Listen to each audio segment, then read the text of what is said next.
And grabbed the trash bag from my daughter's hands, and I slammed it into the trash can, and I said, "No, Sam, you don't have to empty the trash. It could stay right there."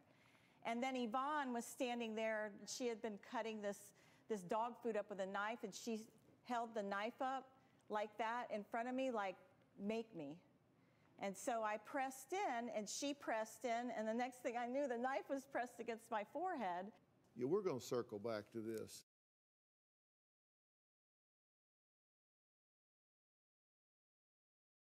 You tell two very different stories. I will not put myself up there as a number one mother.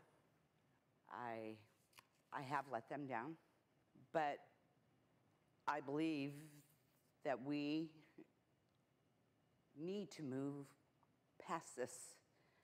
We need to not repeat this cycle. The only way the cycle is going to be repeated is if we let you speak to our children, which isn't going to happen. Perception is reality. They perceive you as choosing some man over them, dropping them at a motel, and taking off. Did that happen or did it not happen? I don't recall that ever happening.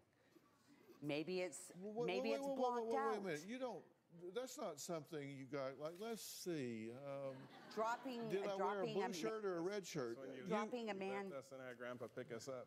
They knew I was moving. I had been through a court battle. The fact that they knew it doesn't change whether you did it or not. What they're saying is the day came when you said, I have a choice to stay here near my sons or take up with some other guy and move all the way across the country. I think I'll leave them here and move all the way across the country. That's rejection. That's saying she's putting us here and somebody else up here, so she's loading her stuff up and hauling ass. They made the choice to live with their father. They made the choice in the court. How does a with the two-year-old make a choice? Besides you, Alex. How does a 2-year-old make a choice? You weren't 2, you were 3. I would never leave my son. The court doesn't take any children into account until they're 13 or 14. There was a mediation. There was a mediation. And I was told that their choice was to live with their father. I don't understand your logic. You're saying, let's assume for argument's sake that all of a sudden the laws changed and they were allowed to make the choice. I don't believe that. I don't believe a 2-year-old. I don't believe that, that they could do that. But if they did say they wanted to reside with their father, how does that justify you choosing to move 3,000 miles? You can't get any further away than Maine unless you went to Nova Scotia. You went as far away as you possibly can because they chose to live with their father. I'm not saying they did, but for argument's sake, say they did. How does that justify you deciding you're going to, as their mother, go as far away as you can possibly get? I chose to relocate to the state of Maine, which these sons of mine don't even know, but their father would come up in the middle of the night, all hours of the night, knock on my bedroom window, go around and peek in the window, follow me places that, and anywhere I would go, he would be behind me or I would see him in a distance because I was in the relationship with the second husband. The one tried to shoot you. That's correct. His actions shouldn't determine whether you go across the country. It doesn't matter. This is what they're trying to understand. And I have to tell you, it's a legitimate question. Absolutely. I've been married 41 years and we have 2 boys. And if for some reason those boys couldn't have been with my wife when they were growing up, she wouldn't have left the block, let alone moved to Maine. I don't understand as a mother how you would reason that your best choice is to move as far away from them as you can possibly move. The only thing I can say, Dr. Phil, is it was the worst decision I've ever made in my entire life. Then why are you defending it? Because I want to move on. You can't move on without acknowledging it in the first time. Like anytime there was ever any apology, there was always a But. What they're saying Like, is there there's are just- you excuses. gotta own it sometimes. There are always excuses.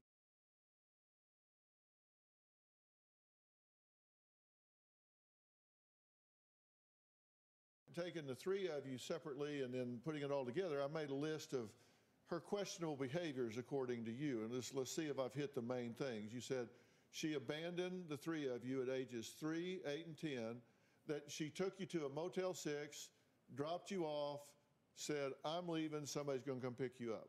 grandparents picked Picked us up from there. And she left. And she was gone. that was the last Yep. time I saw her until we visited years later.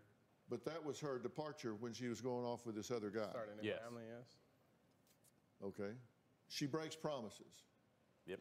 Yeah. Or we're gonna fly you out to see us, and I'm gonna come visit you, and we're gonna live back together again, and be a family again, and it never happened. It Never just never happens. happened. So build you up, didn't let you down. More recently, since nasty texts, things like that, where she'll flip, get frustrated, and tell you you're horrible people. Okay. You say that she would choose abusive men, and so you would be in danger as kids. Absolutely. Yeah, Time absolutely. again. Multiple times. Previous stepfather even tried to shoot her, and when I lived back with her there in Maine, and yeah, it's on that level of danger, Yeah. He shot at her, yes. You shot at her and missed. Yes. And, okay. It was more of a warning shot, I'm assuming. But they had a manhunt going on throughout the state for him, and then my mom had. But you blame her for getting shot at. And then that's when she had sent me back to California and told me she'd be there a week later. She just had to drive our stuff, and she never showed You up. said at one point she just got in a full-out fist fight with a 15-year-old. Yeah, I witnessed that. It was a 15-year-old girl. 15-year-old girl, and she was a grown woman. Okay. And then she drove to your house, pulled up on the lawn, honking the horn, yelling for your fiance to come out in the yard and fight her. Oh, yeah, called her out over something as silly as apple picking. She wasn't invited. We didn't extend an invitation that was extended to us, to her. So she felt like she wasn't included. And we went apple picking with my son and my daughters. And she sent nasty messages on Facebook. And then showed up on my lawn at about 8:30 at night, holding the horn down, honking, screaming obscenities. And I actually had to go out and confront her because my children were still awake, and I wasn't going to put my fiance in that situation. She didn't need to deal with her. I've dealt with it my whole life, so dealing with that was no different than any other moment. But Well, the three of you feel abandoned by her, of course, and then you say she's also abandoned her stepdaughter. yeah, And then you say that when you were 16, she's opening credit cards up in your name and running up bills and ruining your credit when you were 16. 16, 17, there were utility bills put in my name because she couldn't afford to pay them herself. And emptied out a savings account. When we were younger, she had accessed our one of the first trips we took back there. She had accessed our savings accounts while we were there. She had some choice names for your fiance on Facebook. Yeah, she called my fiance a whore. Told her she was never part of the family, never included. Called her dirty, unclean, basically anything she could to hurt.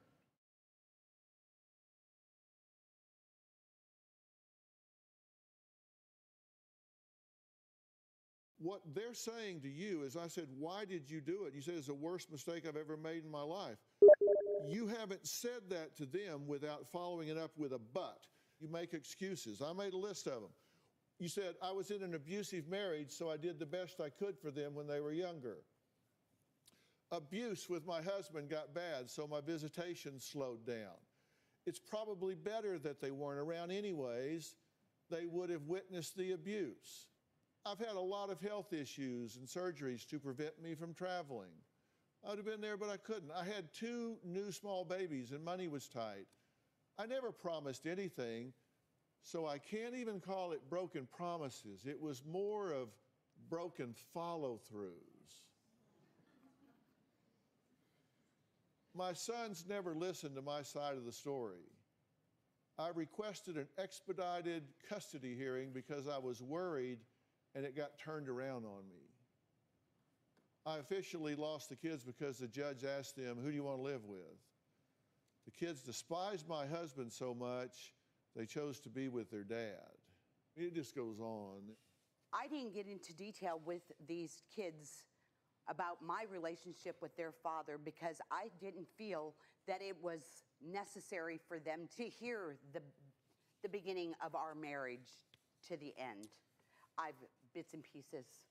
Maybe there's buts behind that too. Look, I don't think children should be dragged into adult issues, but I do think that these young men, at a time when they were vulnerable, at a time when they're asking themselves, what's wrong with me that my mother, my own mother, doesn't want to be with me?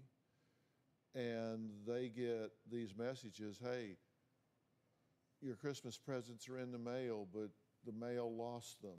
I was going to come, but something happened. It was just time and time again, they feel that you've played them for the fool. These guys are telling me that you made promises you didn't keep. You remember the first Christmas in Maine? You guys came out the following summer, and you would walk to the end of the street and fish. I have those good memories. And then the visitation, yeah, they slowed down. I have those good memories too. You want to know what they're tainted with? They're tainted with the fact that during that visit that I had to deal with your husband, that I had to hear all of the abuse stories, the fact that you chose to stay with him multiple times. It's not a choice. It absolutely is a choice. No, you don't understand what it's like to be in a relationship like that. I couldn't get myself out of it. Even counseling, I couldn't get myself to just go. I couldn't. So that's I didn't your know. choice. That was you choosing. It's not a choice. Absolutely it was. It was Completely a being choice. pushed down to the ground so far that I didn't have any confidence in myself.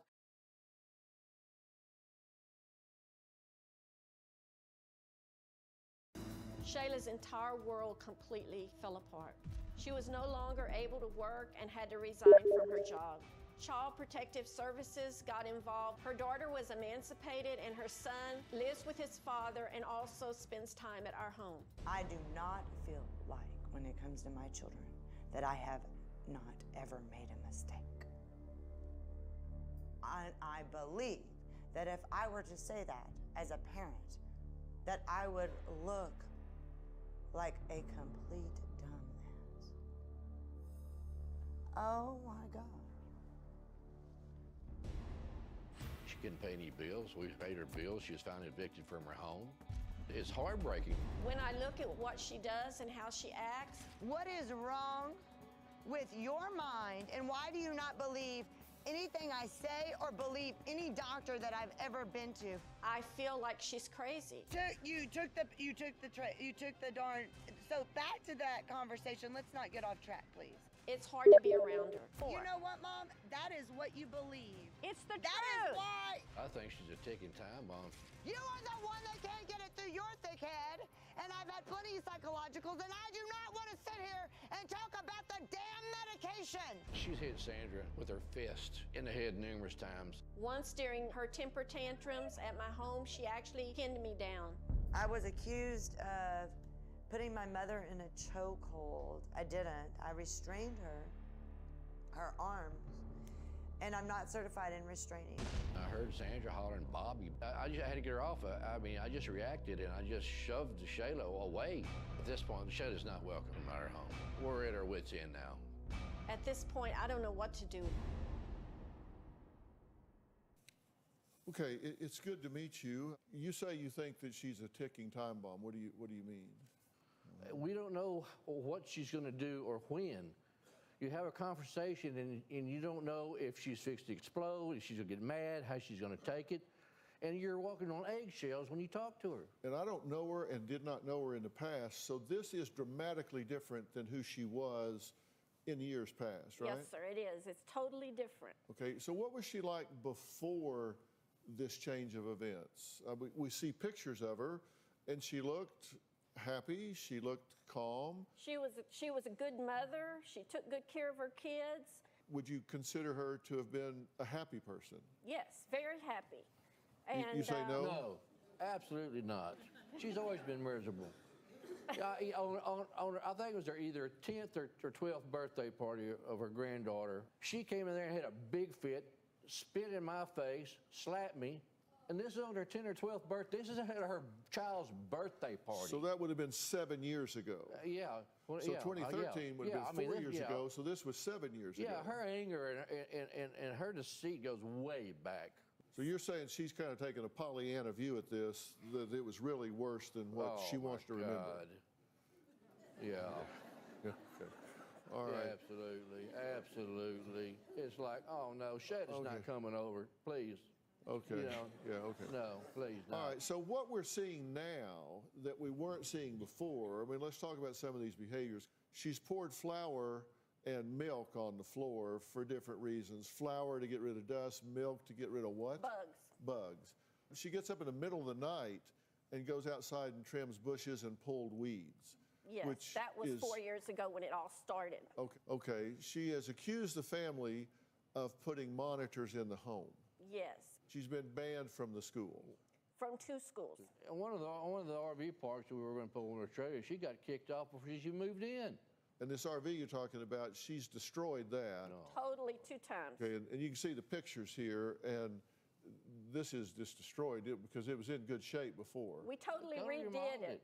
Complains about electrical currents because she thinks this is in some way to access or monitor her. Especially in the RV, she says it's surrounded by electricity. It goes back before that. It just plates off, all the plug plates off, the sconce light off the wall, hanging out in every room. And what was her explanation? God, if I know.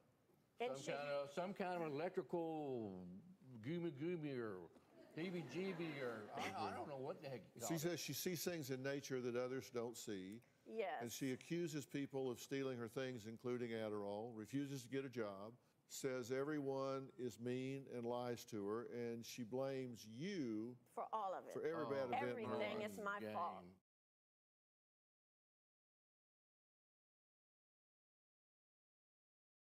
I think that we're very likely dealing with a mental illness here. And the behavior is so outrageous that it can sound comical when you hear it from the outside looking in, but for the person that's going through it, for the family that's going through it, it's anything but comical. It can be absolutely heartbreaking. The substance abuse and mental health estimates are now that 20% of the population is mentally ill sometime during a year, and that's 50 million Americans. For example, everybody in this section stand up, and everybody in this section stand up. Okay, out of this audience here, we're talking about this percentage of people during a year experience some type of mental illness. Okay, everybody can sit down. So I do this type of story, this type of family as a teaching tool because I want those of you at home that might be living with something like this to recognize that you might very well be dealing with a mental illness and not someone that just chooses to behave badly. I'm going to ask you to treat this with the dignity and respect that any ill person would deserve. Take a look at this tape. My mom does like to make up stories about me. I take care of everything. She's 44 years old with a college degree, and I pay for her clothing, her living, her groceries, her gasoline. It's a fact that my mother has given me nothing. I've probably spent close to $100,000. At first, I put her up in a hotel, but it was costing $400 a week. I finally decided to buy her an RV to temporarily live in. She just absolutely destroyed this RV. Ripped up the ceilings out of it, ripped all the furniture out of it. It literally looks like a bomb went off in there. I don't touch things like that. I have taken apart a TV one time, a tube TV, and it shocked me so bad, I almost went across the room. So I don't mess with stuff like that. Had I not stepped in and taken care of my daughter, she would have been on the street for the last 4 years. What I need is my aura. I need for it to be completed. Who does that include? Mainly myself, my daughter, my son. What I want from Dr. Phil is clarification. If I do not belong and I am cut, please let me know the truth. How are you today? I am as best as can be. How about yourself, sir? Well, I'm hanging in there. Good, good.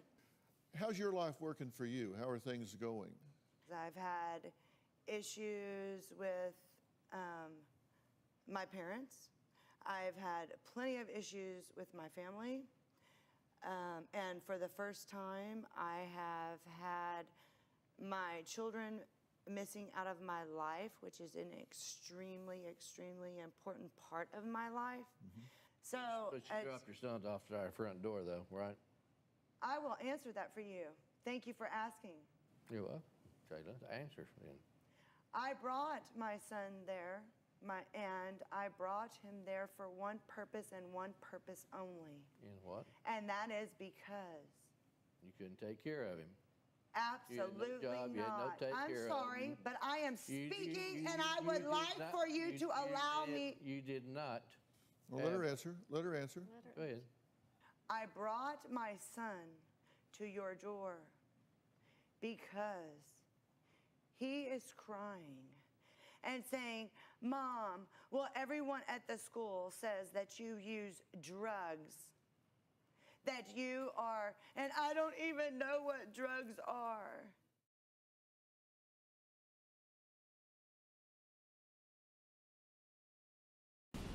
Earlier this year, I took some drastic measures just so I wouldn't have to go home to that chaos. I actually decided to drive recklessly in front of some cops to the point that I would be thrown in jail.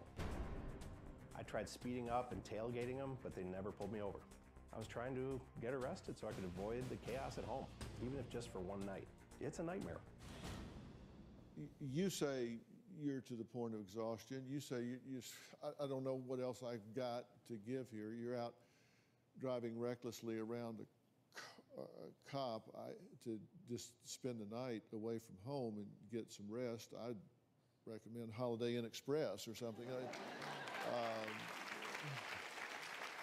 Rather than going to jail. But I get your point. I get your point. It's like, my God, I just don't know that I can do this again. I don't know if I can walk through that door again. I put together a timeline based on what you guys have told me and what they have verified. And so I wanted to take a look at it. Starting in fall of 2015, Emma stole $70 from her sister. So you told her she's grounded for 2 to 3 days and no phone for 1 week. You gave her phone back the next morning, right? That is correct. If this just happened once, then I'd say, okay. May 2016, Emma and Meredith attempted to drive Dad's car with marijuana. Okay. So you grounded them, no specific time limit. I don't understand that. You're grounded, what, for life or for the week or what? It lasted a couple of days.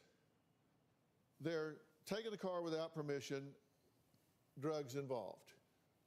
June, the next month, Emma punches Dad. Grounded her with, again, no specific time and no car for 3 or 4 days. Lasted a couple of days, the car returned in 4 days. She punched her father. Like, punched him on a Thursday, driving on a Saturday.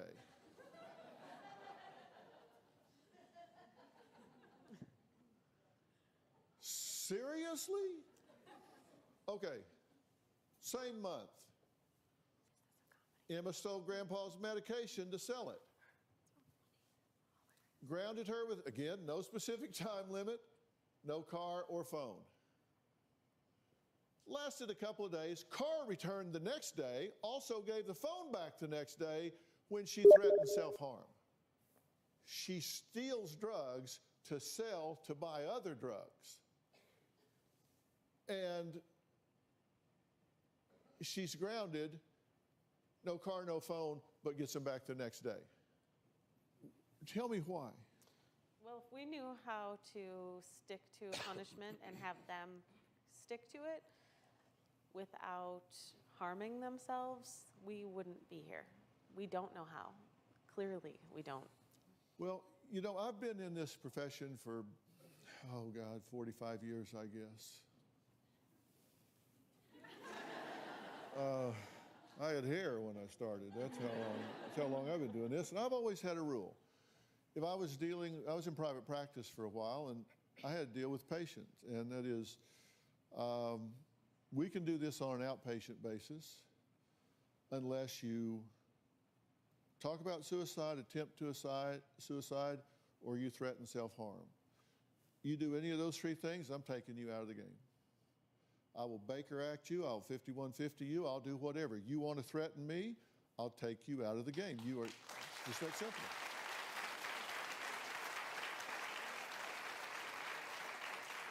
You play that card, I'll play this card.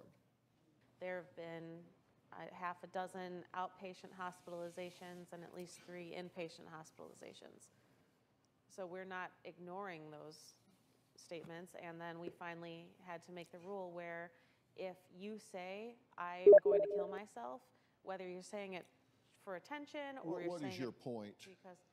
Because we are at least following through in that regard. It's not like they're saying, I want to kill myself, and we're just saying, go ahead.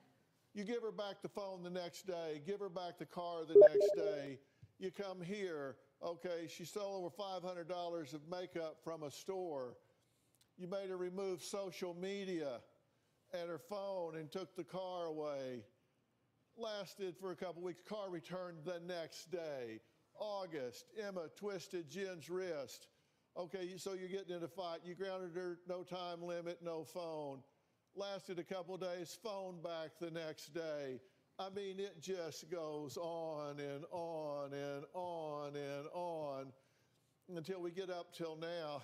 Meredith took acid, grounded for the weekend.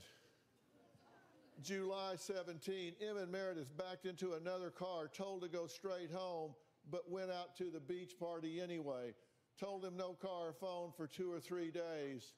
Phone and car returned the next day when the girls threatened self-harm. August 17, Emma and Meredith's physical fight. You write to me.